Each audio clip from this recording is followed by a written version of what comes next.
Did you watch that like Lil Nas X like Industry Baby music video? So the one where he slides up and down like the devil's like No, no, no, no. It's like that song. It's like I told you long ago on the road. I got one. I mean, I heard the song through TikTok. Yeah. But I have not seen the video. So the video, it's like him in like prison, and he's like dancing like naked with all these like black dudes who are like super in shape. And I was telling my girlfriend, I'm like, oh, that's masculine as hell. That's like, I think it just depends on your definition of masculinity. Because for me, it's like she's like, how is that masculine? It's like, well, it's a bunch of dudes in really good shape, just dancing and doing their thing, and like being in good shape and showing off. Like that's like, to me, that's what that screams like. What it means, that screams like, I think that's masculine. That's like hyper masculine, but in kind of like, but like it kind of like obfuscates the traditional like toxicity by like being just very like queer, I guess. But no, I feel that I was thinking more of like that could be more perceived as masculine, as like they are more themselves. That's how I feel. Like being a true man is like, you know who you are and what you're about. Nothing else will defer you from that. Bro, you should really watch that music video. It's awesome. Yeah, honestly, I'm not like a big pop fan. The only time like I listened to Lil Nas X was like his first couple tracks, and that's only because like it got super popular real quick in 2019. And then like, I mean, I get that Billy Ray Cyrus like co-signed him, but I also don't listen to Billy Ray Cyrus, so his co-sign means nothing to me. I mean, it's like it's a big part of like kind of like a pivotal thing in culture, Like, it's kind of like, how Britney Spears came on the scene and reversed the whole like innocent schoolgirl idea. Yeah. Basically, Lil Nas X is doing that, but a little more for like the gay community and also like the black community as well, like, or just people of color in general. Exactly, like he's breaking down like barriers. You can argue probably with like maybe 2015, 16, it probably wouldn't have flown. Yeah, but around then, I feel like things were a little more tolerant, not to say like fully, Mm-hmm. but people were like warming up to the ideas. Like, I just remember like people like freaking out when he was like, for that music video where he was grinding on the devil's dick. I was like, I watched that video and I was just like, it's creative. I would never expect anyone to do this, but like I see where he was going with it. Mm-hmm. I see where like he is trying to make that controversy and also kind of showing like why the fuck not. I don't know. I'm for like artists being like artists. You know what I mean? Like, I will give way more leeway to an artist doing anything than I will a regular like person. Not to say that I think it was wrong, because I honestly think it was kind of funny, and like the outrage. The song's a good pop song, but it's like showing a more significant, I guess, area of where we are. And I always thought of like art as like a reflective of like where society is. It's kind of like a dipstick of, you stick it in, it's like, okay, this is what people feel like, and you can kind of like gauge. Yeah, a snapshot, Yeah, no, I feel you on that, and like that's how I always view music. Is as it's basically the song of the times. Like, people are talking about shit that's going on in today's world, even if the song doesn't really have to pertain to a certain situation. Like, the whole discography of the era basically kind of shows where society is like. Especially now, I feel like the proliferation of like streaming like apps and such give a bunch of like artists more platforms to like release their work, and so we probably have more music than we ever had. Yeah, and I think that like I've had this conversation with so many people. Like, it was just like, I like history history like whittles it down to the gems, really, because like for every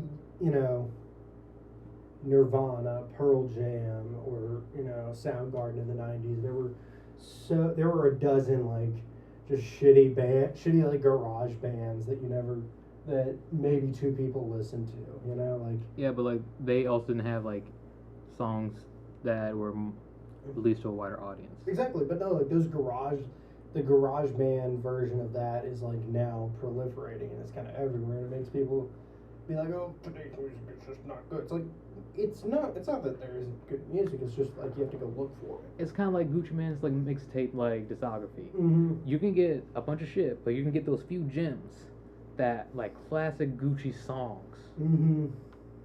and it's just like you're basically now going through like a needle in a haystack. There's a bunch of songs out there. You're trying to find that one. Eventually, you're gonna find it. It's gonna poke you. Yeah, that's how, and that goes with like a lot of media, art in general, and podcasts. Yeah, like everyone has a damn podcast, including us. Yeah. So subscribe to the YouTube channel. The Southern Fried Humanitarian. I love the like, logo. subscribe, and share the. Subscribe, share to 3 friends. And have them send it to 3 friends. Have them send it to 3 friends. In about 25 cycles, we'll have the whole world listening to us. Exactly. Even though when you're editing podcasts or audio or like, mm-hmm. even videos, like something that takes people minutes or hours to watch mm-hmm. will literally take you hours and days to edit. Because there's just so much shit they gotta filter through and then re-listen just to make sure it all fits together. Mm-hmm. Yeah, it's a labor of love. Like, this is like, like, why should you listen to this podcast? Because we pour our heart and soul out for you guys. I mean, even though we haven't met you. All right, shit, we met someone. Nah, I'm like, no, like I think, we were kind of like circling the topic, but like. Of like the question on everyone's mind, are we communists? And the answer for the answer for me, or it's like, is this a socialist podcast? Are we in the leftist podcasting space? Oh man, are we a politics show? Bro, I'm so left. I'm in circle right now. But in all seriousness, welcome back to the Southern Fried Humanitarian, the show where your 2 hosts are humanitarian workers from the South living in the North, exploring the cultural differences in our regionality, environment, and across the world. I am, of course, Sam, and this is my co-host, Pray. How's it going, man? Not too bad, Sam. How you feeling today? Oh, man. Dude, it's hot. Tired as all get out, man. We got documentation to do for our clients, Yeah, you had a little doozy with trying to figure out a little immigration issue earlier today. Yeah, I can't remember who I was talking to about this, but it's crazy how like in the humanitarian like line of work, you have to like, there's so much like, people don't realize how much oversight we deal with, because like we only deal with oversight, because like there typically will do, like, if I call a client about something and I say, hey, I got you a job interview. I call the client, I tell them I got him a job interview. Then I have to write it down. Then I have to basically, I do something and I have to have like 5 different carbon copies of like what it is I'm doing to even prove I did it, Yeah, so there is a lot of documentation, and I was thinking when you said oversight, like a lot of like oversight by other authorities or agencies, and like the grand scheme of things for like, especially with like different crises, especially with the Afghan crisis, there were a lot of little oversights here and there, and it was just, I can understand, because there was just a sheer number of those Afghans, and that not everyone couldn't like cross their T's and dot their I's. Like they had to like work fast and like get these people like to their new home safely. Yeah, exactly. And like I was thinking, I was talking with like that like, because we kind of grew up in that like illegal immigrants, Those damn illegals. illegal immigrants that come through undocumented, they don't pay taxes, they don't work. Well, it's like, I mean, you take a cursory look at it, like if you're like immigration court, like people coming here, like the legal channels, the channels for legal immigration are like so like backed up and so underfunded that like, it's like, it's easier for people to just kind of come in. Yeah, and especially like with a lot of them, they're seeking asylum. They're not coming here just because. They're coming here because like they can't A, afford to go through the legal process, B, don't have enough time to go to the legal process, and 3, they gotta get the fuck out of there right now. I mean, people gotta eat. The kids gotta eat today. You know, like Yeah. yeah, man, sideways, man. Like it's a tough life. You know, they just kind of, and you know, it's like that's kind of like the most like, and honestly, like yeah, like you know, illegal immigration wasn't even a thing until like 1954 or something like that. I don't know. We've been trying to like exclude immigrants for certain immigrant groups, right? Like the amount of times that like I've heard like a old Karen basically turn around, tell people behind her to speak English because they're in America. Mm-hmm. And sometimes you hear them say, "You're in America, you gotta speak American." And then my favorite part is just like clapping back in English, like, "Bitch, I'm not stupid. I know 2 languages." I do speak English. Or do you speak English? No, I don't. Also, here's a quiz for you. Do you know what is the official language of the United States? There is no official language. Got it. Can't believe you did that one. Yeah. All we have is a de facto. Fun fact. I mean, you know, until the Second World War, a lot of newspapers in this country were printed in German. They had a German edition and an English edition because there were so many like German immigrants living in certain pockets of the Midwest. And this is also a country, you know, built by immigrants. And if you look at data, like it shows that like what's you know the number one reason that people will move countries or immigrate is for work and for a better life. Like it's crazy how they're always trying to reduce immigration, but yet we're always trying to tell everybody like, look at America, come to us. We're like the greatest country in the world. We got best economy, yada yada yada. Mm-hmm. And it's just like they're like, fuck yeah, I want to come over there. And they're just like, oh no, we don't want you. Mm-hmm. Yeah, what does it say in the Statue of Liberty? Give me your tired and huddled masses, and then I'll send them home. This country today, like I was thinking about that. It just is like, you know, it sucks honestly, because like, you know, the Republicans are just like kind of like hardline, like neoconservative, like Reagan era, Reaganauts, and then. Not even that, like even before that, like to me, they're really pushing like strong Thurman vibes. Yeah. And then the Democrats are just too splintered to actually, you know, do anything.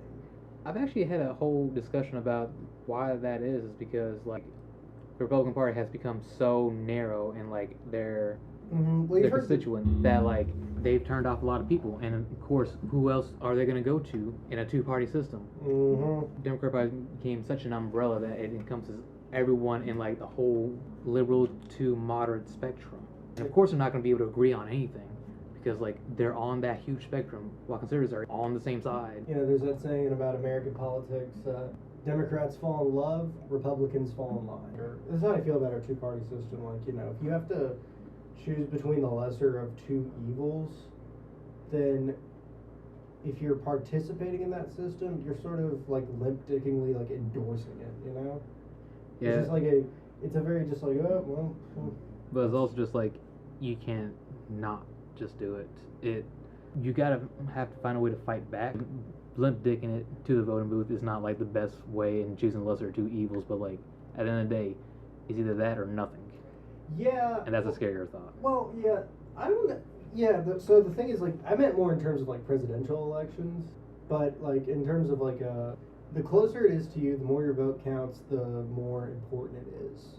You know, so, like, if you're voting for city council in your hometown, that's more, your vote carries more weight, you carry more water, it has more of an effect on your direct personal life than voting for, you know, your state senator or your governor or your, you know, or president, so on and so forth. Like it is important to go from bottom up, because like everything that really effectively like revolves around you are decided by local, state elections. Like to vote like every 2 years, midterms, presidential, senate races, because they do matter in the long run. And like we can see in the current Congress that like you have to vote for a candidate that aligns with your policy or your position. Hold them accountable. Like, and I think that's the best thing about our generation and like the new generation is that millennials and Gen Zs, we vote. We go out and vote. We realized how powerful our vote is. That's right. And how much we hate these like old motherfuckers in office. Yeah, your vote does count. We're starting to realize that a little bit more, you know? Yeah. You could just not register to vote. I mean, I already did that, but like in North Carolina, that's kind of why I was saying like they're attacking it pretty hard.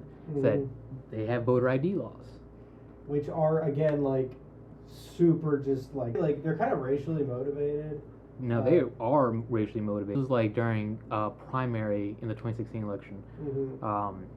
I went to go to my voting booth, and of course I was in college, so I was in my like university hometown. Old lady basically just kind of told me like I can't accept this. It's like, why not? It's like the address don't match your ID and the address here. It's like, but the name does. It's like, that's my permanent address. I'm here in college and I registered to vote here. She's like, well, I can't accept that. I was like, why? No, I was like, how do I know you live here? I was like, here's my student ID. This proves that I go to school here, that I live here. Therefore, I should vote here. So one supervisor of that voting area kind of came up and was like, you're allowed. Yeah, come on, vote. Like, yeah, we can clearly see that this is you. And like, she pulled up my voting record and she was like, yeah, you used to live here, now you live here. That's fine. But still, the fact that I had to go through all that just to vote in the primary. Luckily, that didn't happen when I voted in the general election. But still, that shit does happen. Yeah, and like it's all in like the name of like it kind of ties into what we were talking about earlier with immigration. It's like we have to verify that they're good ones. It's like no one in their right mind is like committing like voter fraud and like standing in line for like because you stand in line for a couple hours, you stand in line for some time, and just to like to cast one vote and then leave. Fake ads. Fake ads. Fake ads. Today's episode is, of course, brought to you by the good folks at American Airlines, where you need 3 forms of ID to get on the plane. This episode is brought to you by Bank of America. You give us the money, and we just take it. This episode is brought to you by American Eagle, participating in traditions of American clothing by still using slave labor. This episode is brought to you by American Express. Shit, if you don't got the black card, then who the fuck are you? Yeah. Wow. Thanks again to all our sponsors for paying us real money to say those real things. So, little peek behind the curtain. Me and Prey, when we actually like, we'll be like thinking about like we'll talk about what to do with the episode. We'll just kind of like today was like, yeah, because 4th of July. Prey was like, oh, dude, let's talk about like what it means to be an American, or something like that. Or are we American? Are we Americans? Because again, we were talking about like our political alignments. Like I'm so far left that I'm in a circle. I consider myself more of a humanist than like any sort of like one political party. I'm like hyper like grassroots change. Yeah. Like I always try to think about like, because for me it's like, you know, everything starts like it starts with you. Because like change is like, if you want to affect any sort of meaningful change, it's got to start with the individual. Yeah. And the individual can like be at a basis where the individual is like kind of, you know, making a decision like, hey, this is the thing that I think this is wrong. I gotta stand on it. I gotta act on it. And that's another thing that like, you know, you've heard of the term slacktivism? I have not. Slacktivism, it's like, you know, wearing a Black Lives Matter t-shirt and stiffing your POC Uber driver on a tip. Oh, yeah. It's that kind of thing, you know? Or like, you say the shit, but you don't do it. Exactly. You ain't about what you're actually doing, you know? So it's like, for me, you know, I grew up kind of boilerplate white family in, you know, Louisiana. Like, that was just kind of how things were. You know, it's like, you know, voting was, yeah, I'm going to vote today. Not telling you who I voted for. Taking your grandma, she's going to vote today too. And then we just kind of like, it's like, okay, that was it. You know, it's like, it wasn't like, there's no conversation at the dinner table about like, oh, here's why I don't like this guy. It was very much like you ever see that Cat Williams special about like Trump voters where he's like, it's like white people voting in line like they got a secret. Oh yeah. So I'm curious to see, is like, you know, as a South Asian like family, like how did they teach their kids about voting? Well, for my parents, I can't speak on every other South Asian person, but my parents were very much civically active. Yeah, speak to your experience. Like, for my parents, like, voting was an actual event, like a holiday in a sense. Like, I remember waking up every, like, election day with my mom cooking up breakfast, and then Mhm. like, especially in elementary school, because like our like their voting place was right next to my elementary school, so they would actually, because usually I would go on the bus. My parents actually would drive me to school Mhm. and like early, just so I'm also there with them while they go vote. Mhm. And I also do, those kiddie vote like tickets, the ones that really doesn't matter, but like they just give it to you so you can participate and feel like you're doing something. I've never seen those, but I But trust like they're real. they are, because they got you gotta get kids do something. You gotta get them early, get them Mm. like engaged in their civic duty, and so like Yeah, but again, then like you kind of get to these decisions that are kind of I guess like epistemological in nature, where they kind of have these where it's like who gets to make these decisions, why are they motivated to make these decisions, and why are they motivated to keep perpetuating a system that I think you and I can agree on is like fundamentally flawed. yeah. And again, this is a system that was set up 200 some odd years ago by some white land owning slave owners. Mm-hmm. Like, and they even discuss themselves like, yeah, this shit cannot like last that long. They got to change this shit. Wow. And they made it so that we can change the shit to reflect the times. Like they themselves like were probably gassed at the fact that we haven't changed much of it. I think that for me the thing that like gives me the most like thought like if I could change one thing about like American like the American political system, like one edict that I would give out, I would say no more lobbying. Lobbying is But like lobbyists gone. Like you just can't do that anymore. Like that's because like I think then you take money then you take money out of politics and you kind of make government thing, and that'll kind of trickle down. Because I remember I've read this before about like how like yeah, everything. Because that's the thing we were talking about. What it means to be an American, like you know, this is the land of money, man. Like yeah, every single like we were talking in the last episode about like how work is our religion. Money's the religion, man. Have you read the Liberal Tradition in America by Lewis Hartz? I have not.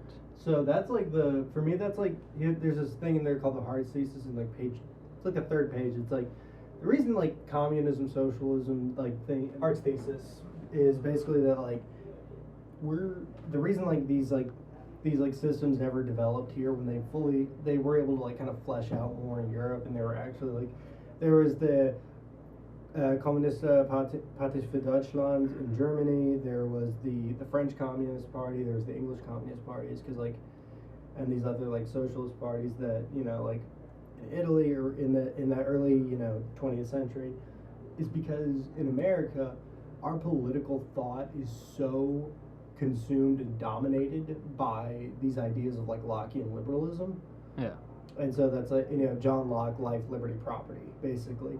And it's not that like, and Hartz doesn't even like say that it's a bad thing necessarily. It's just like it's the only thing, because that like that you if you think about it, like those like three values, life, liberty, property, like just kind of overwhelm like every single part of our political life. Every single political issue, be it like the Democrats or the Republicans, like they will say it kind of goes back. It fits within that bubble. And if something's outside of that bubble, then it's labeled as other, and it is immediately thrown out. You know? Yeah. Because I was about to say like more of, and that's what I say like liberalism in of itself kind of enhances those like life, liberty, and like property.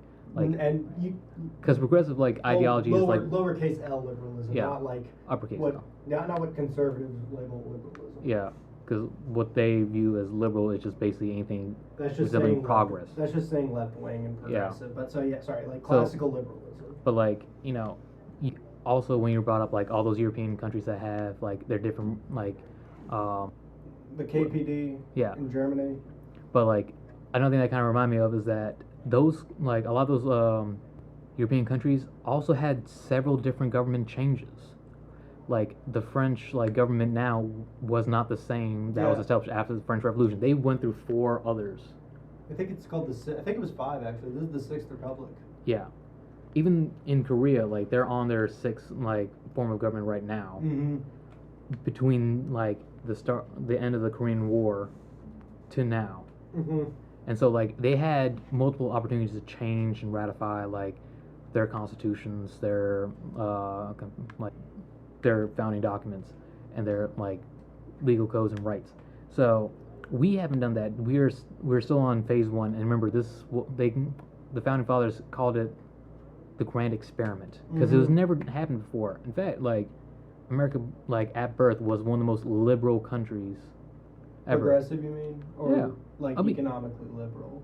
Both, honestly. Like the fact that like a government run by government of the people, by the people, for the people was just a radical idea. That's what the American Revolution, or War for Independence, and the French Revolution. Side note: I love the French Revolution because they literally, like, all these poor motherfuckers decided, hey, all these rich assholes are partying. Fuck it, let's go kill them off. Like, what's the best way? I know. Let's just slice their heads. Perfect. Yeah, la guillotine. Yeah. You should read about you heard about the Haitian Revolution? Oh yeah, that. That Toussaint. Bro, oh, man, the Haitian Revolution is the most underrated revolution of all. Yeah, dude, you ever heard of the Haitian Revolution, dude? It's actually kind of low key.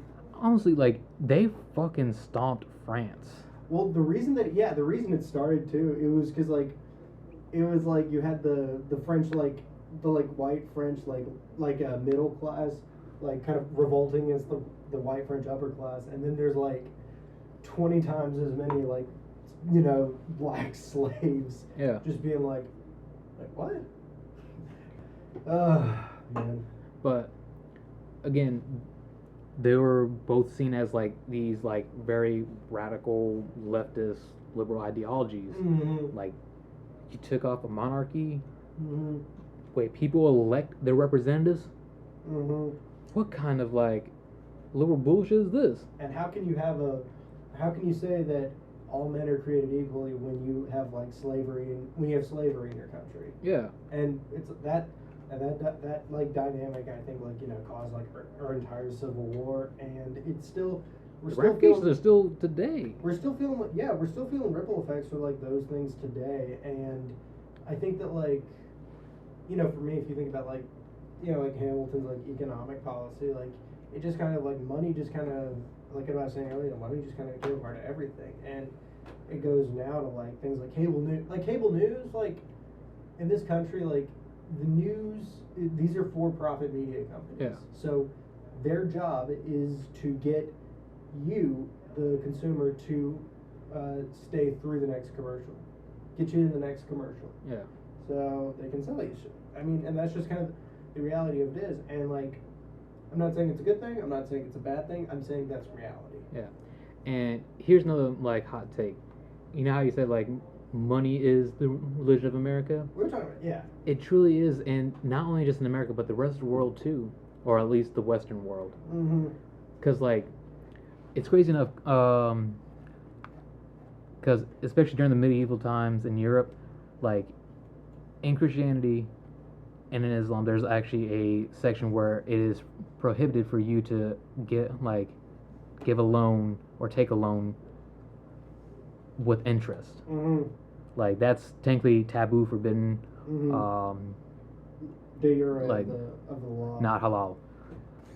And so, I mean, that's also kind of like side note. That's the reason why Jews are connotated with like money and shit, because like that specific section of like the Abrahamic text was not in like the Hebrew Talmud or the Torah. So they didn't have that stipulation, and because it's medieval Europe, Christians don't really give them a lot of job options. So the only thing they could do is lend and loan out money and collect an interest because they're allowed to. But the second, like after the discoveries of discoveries, quotation marks, of the Americas, like they really switched their stance. Both even switched the stance and said that lending out money and giving out loans and taking interest loans were basically acceptable. So money basically trumped their religion. Yeah. Like their God is no longer like God. They view money higher than God. Well, I think that it's kind of a hot take. Yeah, it's kind of a hot take, and also I think like you can be religious and be motivated by money. Like, at the same time, like, you don't have to, the two aren't mutually exclusive, but, like, it's But like, you can quickly throw out your, like, morality for money. oh, yeah, absolutely. And I think that's kind of like, this kind of goes back to, like, the Hart's thesis, where it's like, you know, it's not that, like, Lockean liberalism is inherently bad or incorrect. It's that it is the only thing, you know? So I think we're at a point in this country where money's gotten too big. Yeah. And it kind Like, of really became the only thing. it became the only thing, and it kind of became, it's very, like, congruent with, you know, Lockean liberalism. You know, I see myself as an American first, and then a North Carolinian second. Really? Yeah. Because I'm the opposite. I see myself as a Louisianian first, and then an American. I do consider myself, and I think but I think or I guess culturally I consider myself, again, culturally we're Southern, but you know what, I changed my mind. I am an American first and a Louisianian second. Yeah. But for me, it's just like, I don't know, like, I love being from this country, because for one, It's such a unique, like... we get the unique experience, you know? Yeah. It's like, it's such a weird paradigm in America. Like, you can have, like, you have a basic, like, a whole sense of freedom, but also be oppressed at the same time. Mm-hmm. Like, but it's just, I don't know. It maybe something to do with, like, Stockholm syndrome. I fell in love with my captor or some shit. I don't think it's that. I mean, But like, I do enjoy being here. It seems like my family enjoys being here. I basically kind of like thank the stars that, like, I was born and raised here. I love, like, being from here, growing up where I grew up. Mm-hmm.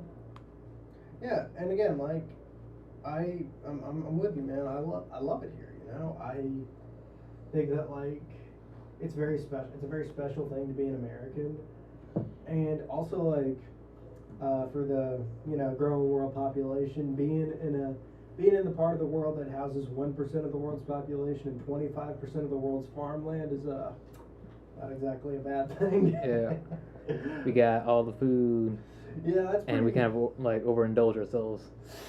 Yeah, but, you know, everything that comes with it, you know, and just because I'm grateful that I'm from here, but also at the same time, I try not to take it for granted, but at the same time, man, you know, you gotta be mindful of, like, you know, You gotta be objective about it ain't shit. perfect. Yeah. It ain't perfect. You gotta be objective on shit. And then that goes back to what I was talking about with, like, my, I guess, humanism, where I can, like, where it starts with me, you know, it starts with me having these conversations with people and, like, breaking down these barriers. It starts with me being an active listener and listening and learning and growing as a person. And our jobs, you know, we're helping people we're helping people live the American dream, whether that's real or not. Like, we're helping humanitarian immigrants come here, establish their lives, and provide for their families, and just be humans that live in America. Yeah. You know? Get that dignity back. Exactly. Be able to live out life. Doing what your parents did, doing what my ancestors did. And yeah, I mean, we came here, like, before the First World War, so. Oh, okay, so right when, like, technically you were the Holy Roman Empire. What? No. Was it after that? Yeah, it was way after that. Like, Or was it the German Federation? We came here after Bismarck, but before Wilhelm. Was it Rhine Federation then? The Confederation of the Rhine was Napoleon. No, I think it was because of Napoleon that, like, the Holy Roman Empire failed or collapsed. he established Confederation of the Rhine. Yeah. And then you had that kind of fell apart. Then Bismarck united Germany, and kind of made it what it is today with the Prussian. Or then the Prussians kind of took over. Like, we're so far beyond our actual topic. The point is, you know, German immigrants coming to this country. I think we came in through Wisconsin, and then just kind of splattered in Mississippi and Louisiana. So Yeah. anyway, that's I think that's our show for today. Please please look for some bonus content out there, guys. And we'll see you in the next episode. Please like and subscribe on YouTube and Stream us on Spotify, Apple Music, or wherever you get your podcasts, and sit down with your mom, make her listen to it. Or just put it in the background. Or put it in the background for your cats and dogs so they can have some intelligent conversation going through Yes. while you guys are gone. Yeah, before your cat becomes like a full-blown like communist. Chairman Meow. Meow fake dong. Thanks for listening. Remember to please like, subscribe, share around to your friends, comment some topics you want us to talk about in future videos. Y'all be good, you hear?